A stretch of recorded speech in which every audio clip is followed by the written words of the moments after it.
अस्सलामुअलैकुम दोस्तों, मेरा नाम डॉक्टर अली असगर है और आज की इस वीडियो में हम डिस्कस करने जा रहे हैं एजिंग के प्रोसेस को। एजिंग जिसे हम उर्दू में कहते हैं बुढ़ापा।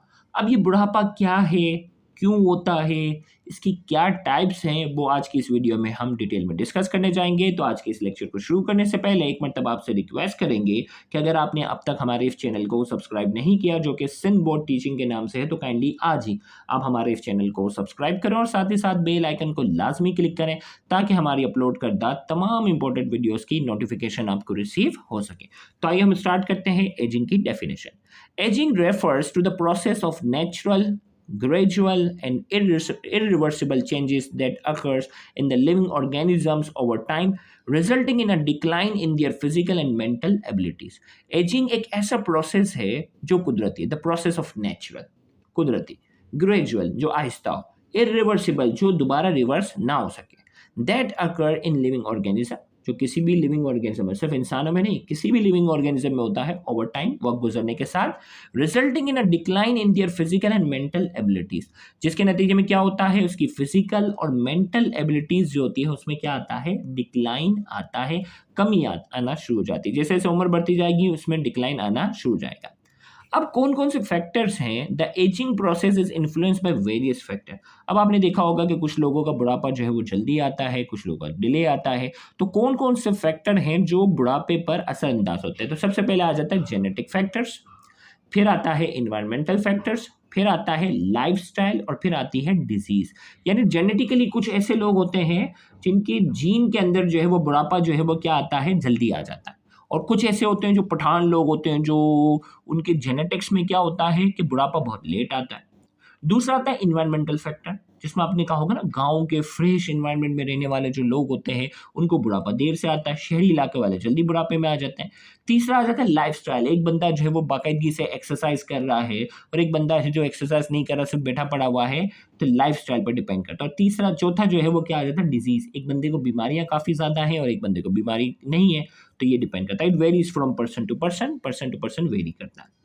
अब साइन ऑफ एजिंग, हमें बुढ़ापे का कैसे पता चलता है, क्या है, decline in physical and cognitive function. सबसे पहले बुढ़ापे की निशानी है कि फिजिकल, यानी जितना जो होता है ना, जवान बंदा जैसा भाग सकेगा वो बूढ़ा बंदा नहीं भाग सकेगा। कोग्निटिव, सोचने समझने की जो अंडरस्टैंडिंग की जो सलाहियत होगी वो भी बुढ़ापे में क्या हो जाती है, कम हो जाती है।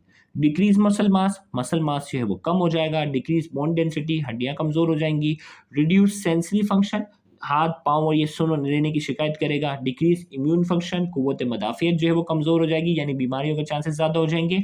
Increase risk of chronic disease, chronic disease जो होती है वो लंबे टाइम चलने वाली जो बीमारियां होती हैं, लॉन्ग ड्यूरेशन वाली, जिसमें कार्डियोवैस्कुलर, दिल की कोई बीमारी हो, डायबिटीज़ हो या कैंसर हो, ये सारी बीमारियां जो है वो एजिंग की जो है वो सिम्टम्स में आएंगी। अब जो वो वन बाय वन हम पढ़ने जा रहे हैं कि जेनेटिकली जो है वो क्या इसमें रोल है, जिसको हम इंट्रिंसिक फैक्टर कहते हैं। इंट्रिंसिक फैक्टर यानी जेनेटिकली बनावट के लिहाज से one of the most well known genetic factor is the role of telomeres in ageing.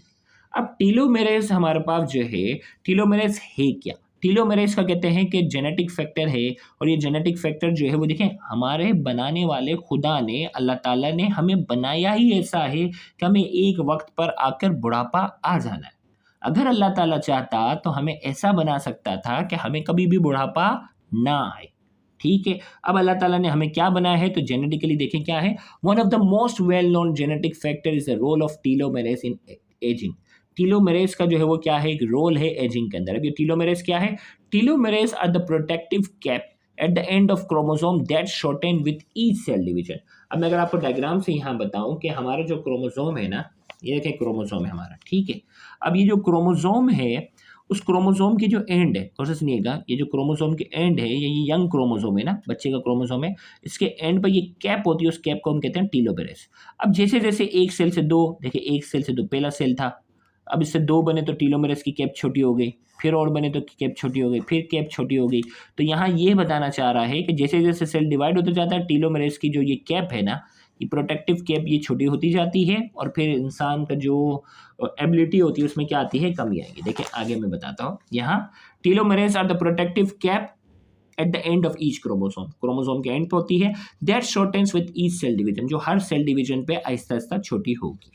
Length of telomeres क्या है? The length of telomeres has been associated with ageing, बुढ़ापे से इसका ताल्लुक है। As shorter telomeres are correlated with age related diseases and decrease life span. Telomeres जितना shorter होता जाएगा, एज रिलेटेड डिजीज और लाइफ स्पेन जो होगा वो उतना डिक्रीज होगा।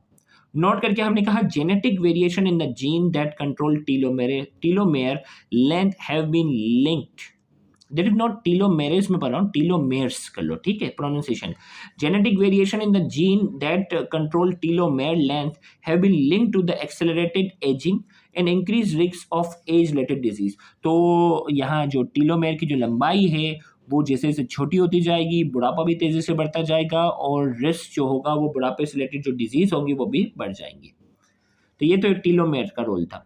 अब जो वो डीएनए रिपेयर की बात करेंगे, the DNA in our cell becomes damage and if not repair can lead to mutation and cell death. DNA जो हमारे सेल के अंदर है वो क्या होंगे? डैमेज हो जाएंगे इफ नॉट रिपेयर, अगर इसको सही से रिपेयर ना किया गया, कैन लीड टू म्यूटेशन, जिसके नतीजे में क्या होगा? म्यूटेशन होगी और सेल डेथ हो जाएगी। Genetic variation in gene involved in DNA repair have been linked to increased risk of age-related disease and decreased lifespan। यानी डीएनए का प्रॉपर रिपेयर होना भी जरूरी है। यंग एज में डीएनए जो होता है वो प्रॉपरली रिपेयर हो रहा होता है, लेकिन एज के साथ साथ डीएनए की जो रिपेयर वाली जो एबिलिटी होती है वो भी जो है वो मुतासिर होती है। अगर म्यूटेशन हो जाएगी तो सेल की क्या होगी? डेथ होगी। Genetic variation in gene involve in DNA repair have been link to increase risk of. अब ये जो इसकी रिपेयर वाली जो एबिलिटी है वो भी एजिंग से रिलेटेड है, और अगर ये रिपेयर का प्रोसेस डिस्टर्ब होगा तो लाइफ स्पेन भी, इंसान की उम्र भी फिर छोटी हो जाएगी।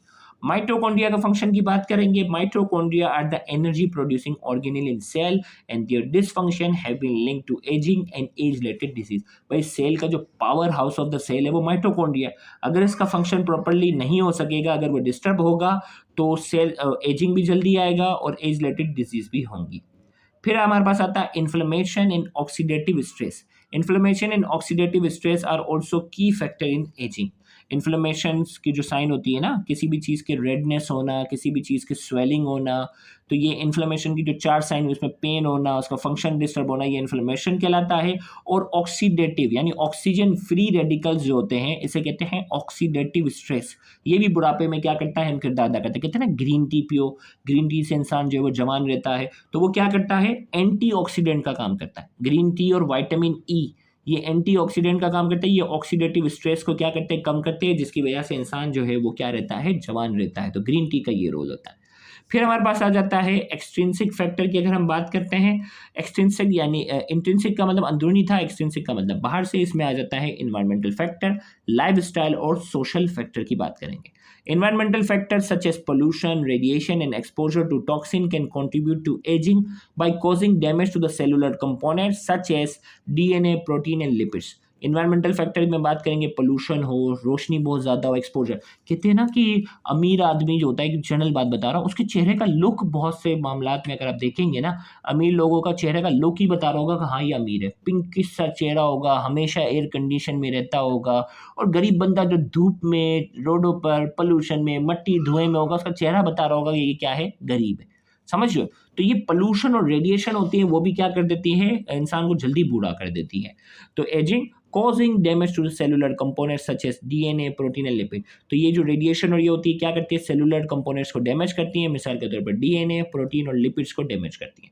एग्जांपल है exposure to UV radiation, ultraviolet radiation की बात करेंगे from the sun can cause DNA damage which can lead to mutation and cellular ageing. रोजाना धूप की रोशनी में बहुत ज़्यादा अल्ट्रावायलेट रेडिएशन का एक्सपोजर होना ये डीएनए को डैमेज करता है, म्यूटेशन करवाता है और सेलुलर एजिंग कराता है। Exposure to air pollution have been linked to accelerate aging and increase risk of age-related disease such as respiratory and cardiovascular disease। pollution से exposure होना वो भी बुढ़ापे को accelerate करता है, और इससे related जो disease, वो disease जो इंसान को जल्दी बुढ़ापे की तरफ लेके जाती हैं वो भी करवाता है। फिर respiratory disorder होंगे pollution की वजह से, दिल की बीमारियां हो सकती हैं, ये सारी चीज़ें जो है वो बुढ़ापे की तरफ इंसान को लेकर जाती हैं। फिर हमारे पास आ जाता है लाइफस्टाइल फैक्टर। लाइफस्टाइल फैक्टर में क्या होगा? Lifestyle factor such as diet, exercise and sleep can also influence the ageing process. भाई लाइफस्टाइल में सबसे पहले तो डाइट, भाई आपकी खुराक बड़ी होनी है, पुअर डाइट और गुड डाइट मैं भी बताऊंगा। एक्सरसाइज प्रॉपर्ली होनी चाहिए, स्लीप नींद, कुछ लोग होते हैं नाइट ड्यूटियां करते हैं, अब पूरे 24 घंटे के अंदर मुश्किल से 4-4 घंटे जो है वो 3-3 घंटे सोने का मौका मिल रहा होता है, तो वो क्या होंगे, वक़्त से पहले जो है वो बूढ़े हो जाएँगे। तो हमने कहा can also influence the ageing process, ये भी एजिंग प्रोसेस को डिस्टर्ब करेगा।